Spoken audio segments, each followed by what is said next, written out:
In our last episode, we looked at the prospects of the war in Gaza escalating and evolving into a regional conflict.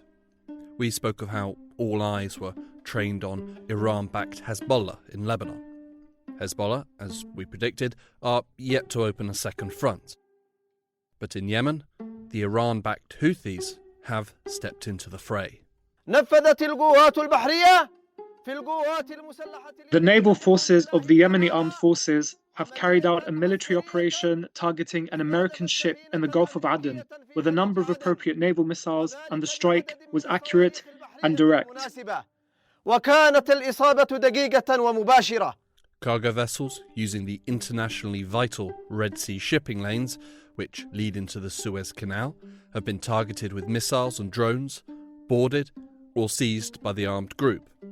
In one instance, a seized ship has been turned into a tourist attraction. The Ansar Allah group, known in the West as the Houthi group, after their leader, have done this in retaliation for Israel's ongoing genocide in Gaza. The Yemeni armed forces confirm the continuation of trade movement in the Arabian Sea and Red Sea to all destinations except the ports of occupied Palestine, and that they continue to take all defensive and offensive measures within the right to defend and confront the American-British aggression.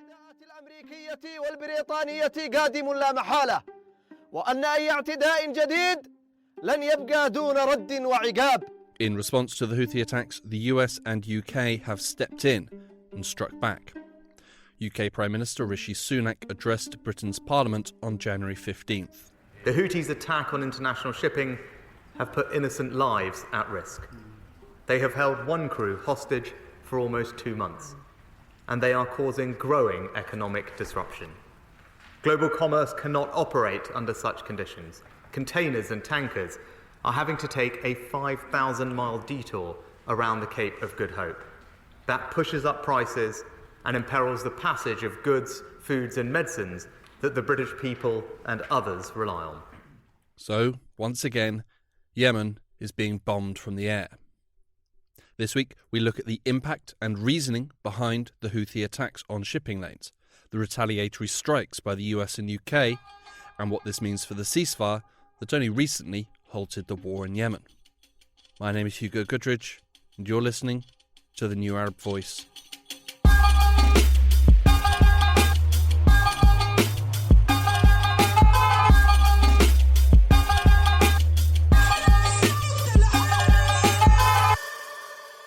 Before we get into our main story, a brief update on the situation in Gaza.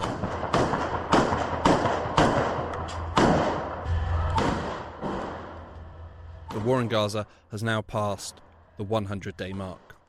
On January 19th, the Ministry of Health reported that at least 24,762 civilians have been killed, the vast majority women and children. An estimated 85% of the population have now been forcibly displaced, some multiple times. A famine is now unfolding in many parts of Gaza, with food supplies dwindling at an alarming rate. 930,000 people have been judged to be facing an emergency level of food insecurity, and 378,000 people are judged to be facing a catastrophic level of food insecurity. Overcrowding and unsanitary conditions mean that diseases are spreading rapidly among the population, and a lack of medical supplies mean that many are going untreated. Decomposing bodies are also adding to the public health crisis.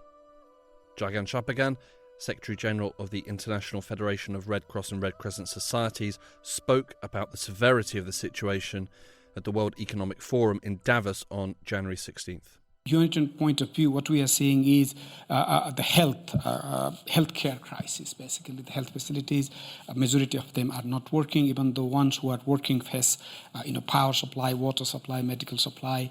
Also, the doctors and nurses have been overworking, 24/7 in the early days. So, also on January 16th, a deal between Israel and Hamas was brokered by Qatar to allow the delivery of aid into Gaza and medicines for the captives. The deal followed a visit by the families of Israeli captives held in Gaza to Qatar and a meeting with the Gulf nation's Prime Minister. On January 17th, the Qatari Foreign Ministry said 2 planes arrived at El Arish airport in Egypt, near the Gaza border, with 61 tons of aid provided by Qatar and France, including medicine and food. As the situation in Gaza has continued to decline, the Houthis in Yemen have stepped up attacks on ships navigating the Red Sea.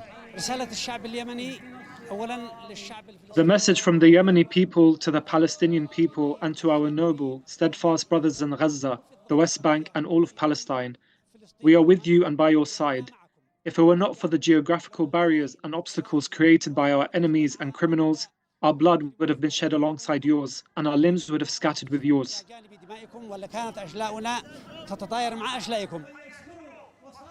Before we dive in, it's worth reminding ourselves briefly who the Houthis are. The Houthi movement, also known as Ansar Allah, emerged in Yemen in the 1990s. They were opposed to Yemeni President Ali Abdullah Saleh, who they saw as being corrupt and in the pocket of Saudi Arabia and the US. In 2011, they joined with other opposition groups in mass protests against President Saleh, which eventually forced him from office. But the militant group really came to prominence in 2014, when they rose up against the government, plunging the country into a brutal civil war and an intense humanitarian crisis. The civil war pitted the Houthis against a coalition led by Saudi Arabia, who engaged in an intense aerial bombardment campaign against the group that ultimately proved unsuccessful, despite devastating much of the country. Fighting between the two sides raged for years, but subsided in 2022 with a UN-brokered ceasefire, which has, for the most part, held. With the normalisation of relations between Iran and Saudi Arabia in April 2023, Omani-brokered talks between the Houthis and Saudi Arabia were established.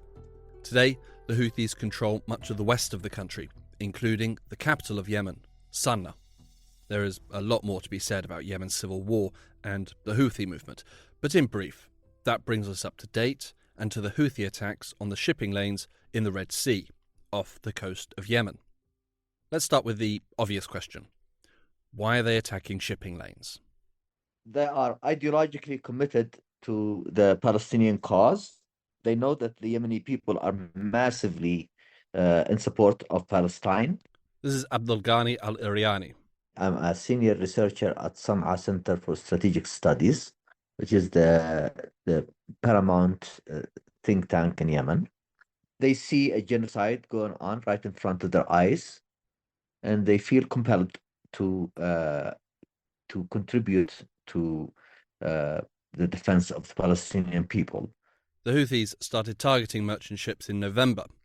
Their efforts are focused on ships using the Bab el-Mandeb Strait, a 25-kilometre strait that connects the Gulf of Aden in southern Yemen to the Red Sea. It's one of the busiest shipping routes in the world, and much of Israel is supplied using this route. They have said that they are only targeting ships that are owned by Israel, en route to Israel, or coming from Israeli ports.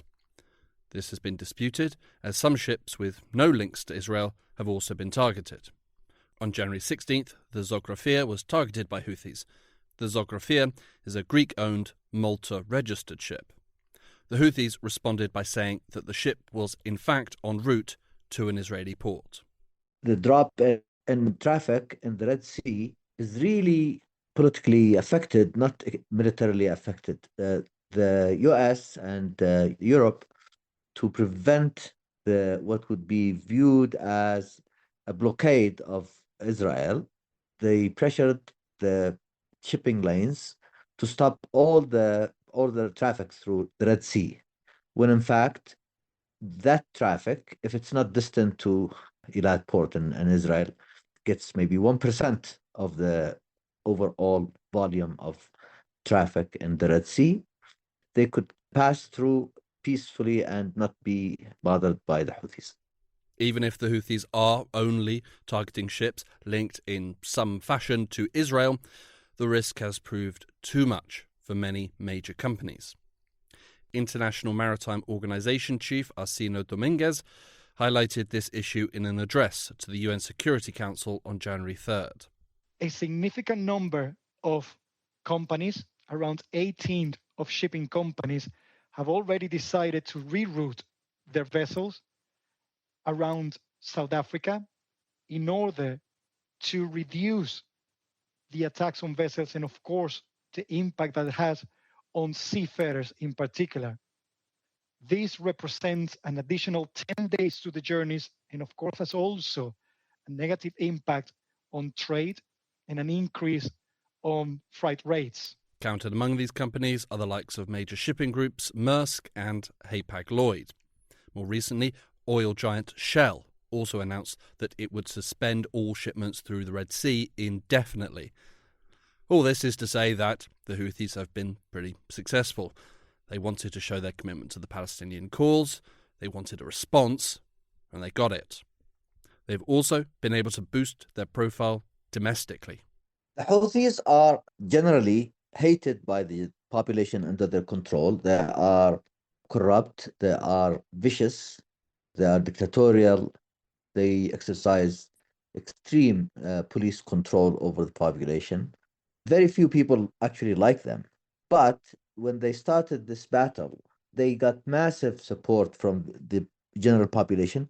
Even commanders of the armed groups that are fighting them have complimented them for this, because this is where they took the right side of history and people couldn't ignore it.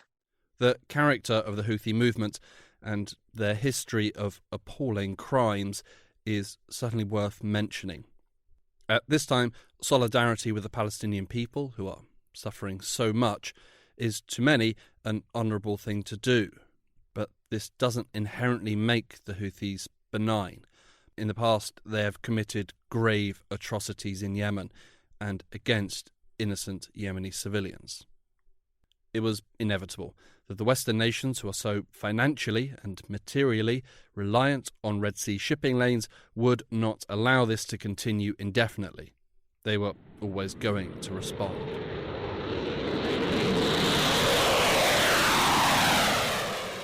On January 11th, the US and UK started to conduct airstrikes against Houthi targets in Yemen.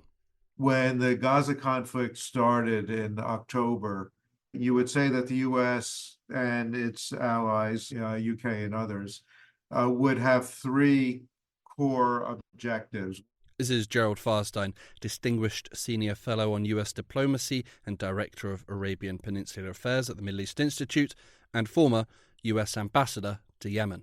One, of course, was protecting the right of innocent passage in the Red Sea, ensuring that international shipping could pass through the Bab el-Mandeb, Suez Canal, etc. Secondly, was to prevent the spread of the conflict outside of Gaza. This was a very clear priority for the Biden administration. And then the third one was not to do anything that would jeopardize efforts to bring an end to the Yemen civil war, either through the Houthi-Saudi negotiations or the UN-led peace process. So those were three more or less equivalent objectives. The recent attacks have, of course, shifted priorities. I think what's happened over these past couple of months is that as the Houthis have stepped up their attacks into the Red Sea, the first point, protecting international shipping, became more and more central to what the administration was trying to accomplish, and the other two diminished, although stopping the spread of the conflict is still a priority. So I think that at that juncture, the US, UK, other members of the task force felt really that they had no alternative except to push back on the Houthis and try to deter them. This took the form of airstrikes. Prior to this date, there had been confrontations at sea, shooting down drones, intercepting missiles and the like, but the recent airstrikes took the fight into Yemen, targeting positions on the ground.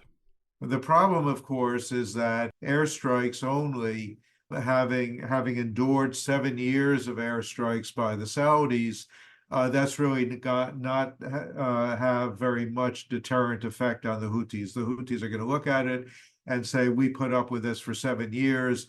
There's nothing that the US and the UK are going to do in the space of a day or 2 days or a week or 2 weeks that's going to change that dynamic. We have stood up to it, we'll continue to stand up to it.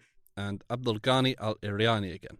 The Houthis have been under attack for 9 years now, using F-15s and F-18s and American bombs and American missiles by the Saudi-led coalition.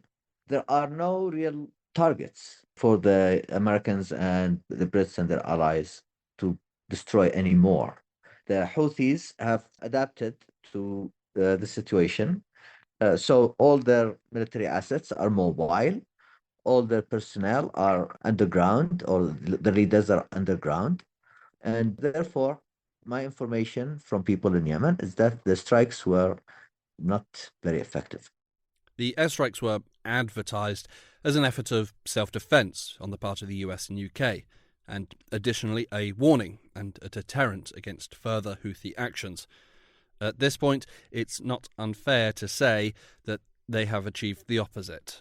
And what we've seen, of course, is that the 2 or 3 rounds of strikes that the US has launched really haven't had much impact on the Houthis. It has not shown any signs of deterring them from continuing their campaign, nor has it succeeded in degrading them to the point where they can't sustain their campaign. Of course, we signaled that we were going to launch these attacks well in advance. The Houthis are smart and, undoubtedly took precautions to protect the material that's really important to them. They would believe that whatever damage we did, whatever was destroyed, could either be repaired or replaced relatively quickly. And so they are willing to put up with these airstrikes as long as it takes. They knew that there would be a retaliation. They were looking for it. They wanted to have retaliation because it makes them heroes, not only in Yemen. It makes them heroes all over the region and the world. So the political capital that they got from this, from being struck by the Americans and the Brits, is massive, and their losses are minimal. Despite all their ambitions about keeping shipping lanes safe and secure, the people making these decisions are not completely delusional. And if you look at the statements that the administration and that London have put out afterwards, I think that they were at pains to say that they were not under any illusion about the effect of these strikes, that they saw it as the least bad option that they had. They felt that they needed to do something and that this was the one arrow in the quiver, if you will, that they had, so they used it. But I'd be surprised if anyone in the White House or in Whitehall is shocked that it hasn't succeeded in deterring the Houthis. As if to confirm this, US President Joe Biden said this when asked by a reporter if the airstrikes in Yemen are working. Well, when you say working, are they stopping the Houthis? No. Are they going to continue? Yes. They don't believe they're working, but will continue. And by continuing along this path, for which they can see no alternatives, the US and UK are also providing the Houthis and the Axis of Resistance a propaganda victory. This propaganda win for the Houthis was reaffirmed on January 17th, when the US bestowed one of its highest honours on the group. This was State Department spokesman Matthew Miller speaking to reporters. Earlier today, the Secretary of State announced the designation of the Houthis as a specially designated global terrorist, effective February 16th for threatening the security of the United States. Since November, the Houthis... Remember that in 2020, when the Trump administration, as it was walking out the door, designated the Houthis as an FTO. That's a foreign terrorist organization. The concern was that it would impede humanitarian assistance to innocent Yemenis, restrict the activities of the United Nations or international NGOs in Yemen in support of the population, and that it would make dialogue with the Houthis more difficult. My understanding is that the administration has tried to take steps that would fence off those issues, that would not restrict humanitarian support for Yemenis. It would not impact the dialogue. So, at the end of the day, you haven't done perhaps, or you've taken measures to limit any damage that the designation would do. But look, providing weapons to the Houthis is already banned by the United Nations. Houthi leaders are already sanctioned. Houthi financiers are already sanctioned. The impact on the Houthis, again, positive for them because it raises their significance. Look, we're such a threat that the United States has now designated us as a terrorist group or whatever. It doesn't really have any negative impact on the Houthis. It's more performance art than anything else. Several actors are involved in the axis of resistance, but Iran is the biggest player and also the biggest backer of the Houthis.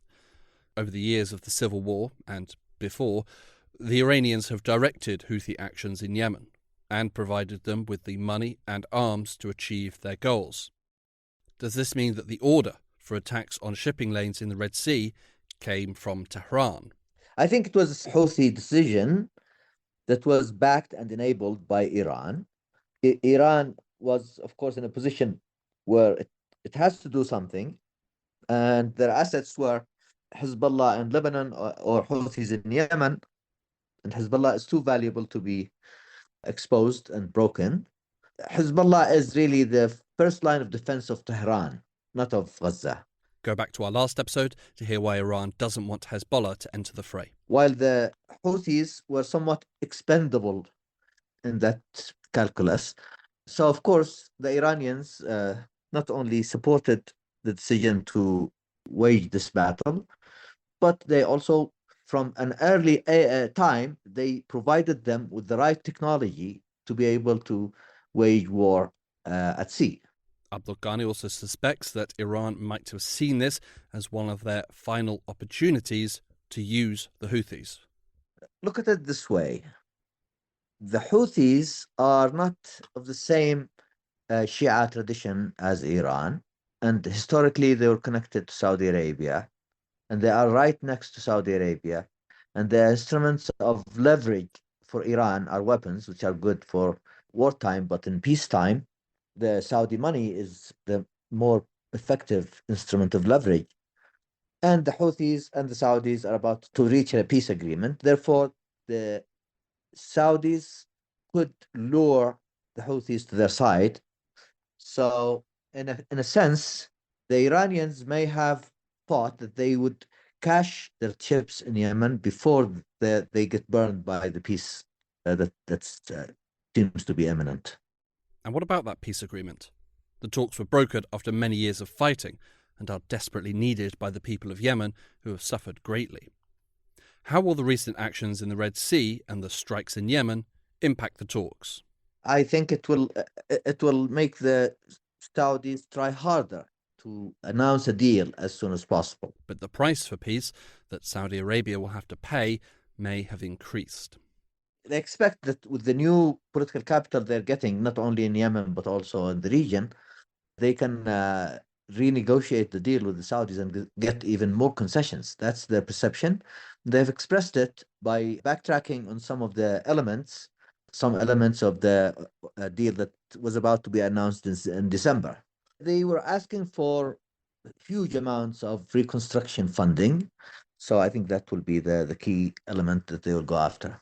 And for Gerald Farstein, he anticipates the Saudis and Emiratis compartmentalizing the peace talks and the recent troubles at sea. The Saudis and the Emiratis won't get involved for a couple of reasons. One, of course, the Saudi priority is to maintain the dialogue with the Houthis.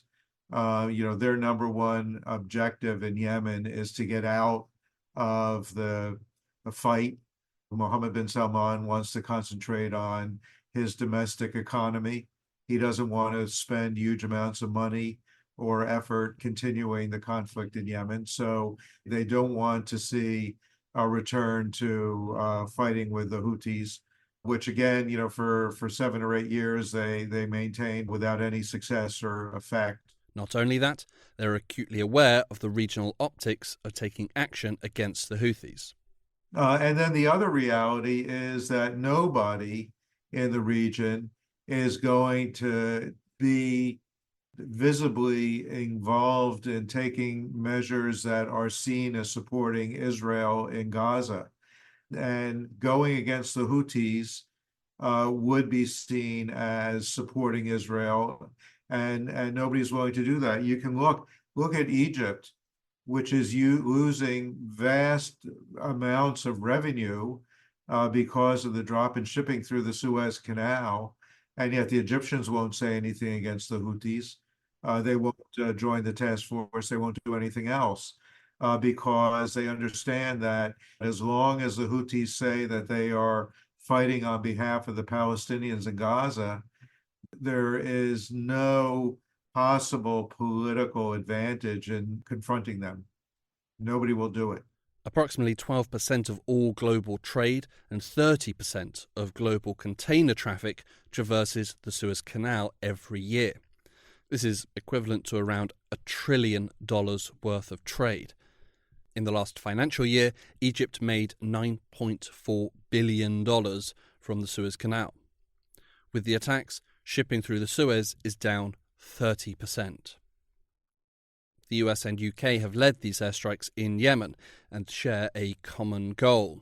But it's not the only thing that the two countries have in common. They also both have general elections this year. And longer shipping routes mean higher prices when the products on those ships hit the shelves. So, in addition to their moral crusade against terrorist actions, is this also an effort in electioneering? Yeah, there's no question. I mean, when you talk about protecting international shipping, global economy, what you mean is the supply chain and disruptions and inflation and all of those things. If suddenly Apple can't get the chips that it needs in order to produce the iPhones, or Tesla can't get the parts that it needs in order to produce its cars in Germany. Those are the kinds of things that people pay attention to. And if you're already facing a tight re-election campaign, and if your position is already unpopular with particularly core elements of your base, this is the last thing that you want to see.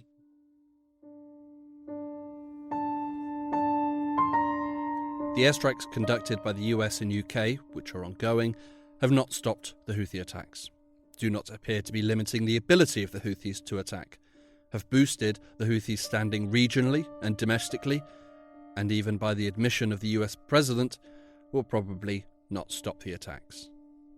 In truth, there is only one way to stop the attacks. Abdulghani Al-Iryani again. One of the spokespersons claims that the US has offered them recognition as the sovereign government of Yemen, but they refused the offer. I think that it might be an exaggeration, but I don't think that they can, given the fact that they have roused the population. So I don't think they can backtrack.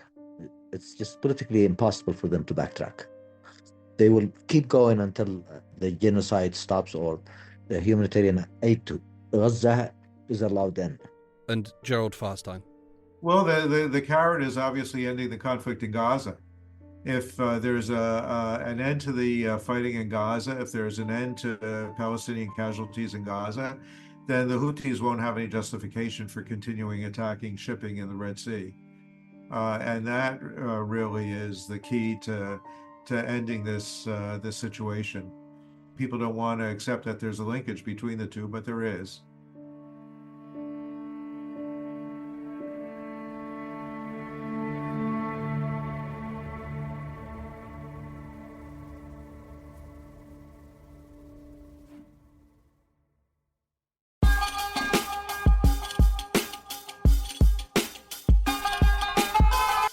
This episode of The New Arab Voice was written and produced by me, Hugo Goodridge.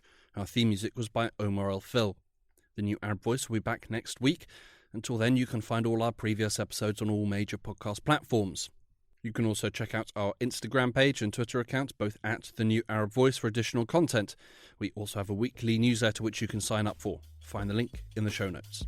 You can subscribe to the podcast so you never miss an episode, and you can also rate and review, which helps us spread the word.